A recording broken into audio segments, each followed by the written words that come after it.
It is an absolute pleasure to be joined by Pandel Savic, who is not only a legend for Ohio State purposes, for Muirfield Village and Memorial Tournament purposes, but a legend in life. And he's just written a book with his good friend Don Lewis here, who joins us here. We're in Pandel's home today.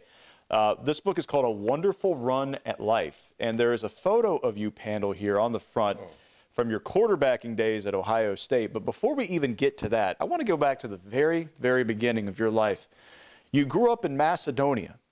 Yeah. And came to the United States. Yes. That's a brave move to do that from the beginning. Take me through, why did you come to the USA? I didn't have much of a family. My dad was already here, and I didn't have much of a family back at Macedonia. And so my dad had called me, and he says, get some way to come home here, you know. So I did. You know, one of the things I like most about your story is when you came over as a 9-year-old, you were all by yourself, weren't you? Yes. And gets to France, takes the ocean liner over Ellis Island to Grand Central Station and the Baltimore, Ohio train to Youngstown, his family, his dad and his stepmother. Then you had to learn the language, didn't you? Well, I had the Macedonian language, you know. Right. And I could speak it even to this day. Kakositi, how are you? I just learned something today. Didn't know that. So you're a very brave young man. At 9 years old, you come to the United States. You end up at Ohio State, and where a lot of people remember you. You're a part of a very special team at Ohio State. I know that, and I took advantage of it, of course, and have done real well here. Even in business that I had a pretty good sized business that I sold for $30 million.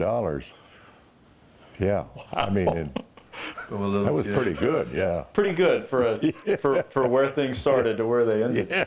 When you were at Ohio State, you were the quarterback of the football team at Ohio State that won its first Rose Bowl, from what I understand. Yeah, I was the quarterback at the Ohio State there for how long? Almost 3 years, Pandel. Yeah. Yeah, they were known the as team to the 1950 Rose Bowl. You got to Ohio State, but then you also went to serve in World War II. I was in the South Pacific Theater for 2 years, I think. Because we actually worked against what was across the all over the islands. Yeah, against the Japanese. Yeah. And I was there for about 2 years.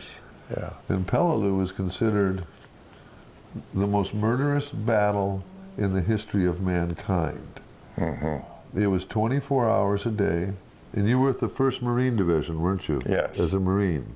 And you know, it's just remarkable that he got back, you know. And I've had a wonderful run of life, though, overall, you know, so I've been lucky. Well, I think it's a perfectly titled book, as you say, A Wonderful Run at Life. So we're not even up to the Muirfield Village part yet. So we're talking about it's this culture in central Ohio that people, every year, they flock here to see the greatest golfers in the world, including the greatest of all time, Jack Nicklaus, who's a close friend of yours, obviously. You and Jack worked diligently together to make Muirfield Village a reality. Can you take me through the beginnings of how you all discussed what Muirfield Village could be, maybe some of the stories you've shared on that? We made something very special, though, overall, you know, to this day now. How many years have we been putting a tournament there? The story that Pandel tells me about, they're down at Augusta. He went to Augusta and stayed with Jack for 30 years. He and his wife Janice, for much of that, she died in 1991 very prematurely. But Jack says something to you like, I really want to do something in Columbus. Yeah. And you and Ivor Young and Bob Hogue was there, and who both became founders of the tournament.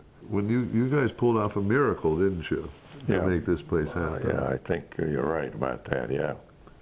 we didn't back off, you know, and I'm one of them that didn't back off too. My favorite photo in the book, this is on page 154 of this copy. It is the first round of golf ever played at Muirfield Village.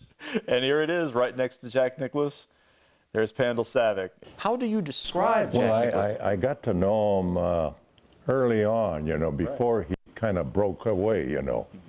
And he liked what he saw in me, you know, because I could speak pretty well, and he knew I was trying to make, you know, hit the ball and all that stuff. Right.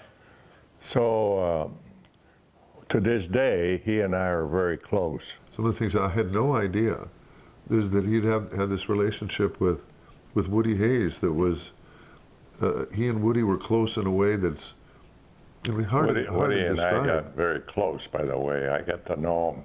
I didn't play for him or anything, but I got to know him pretty well, and he loved to talk and walk, and we do that, you know, quite a bit. And he was one of the nicest people ever.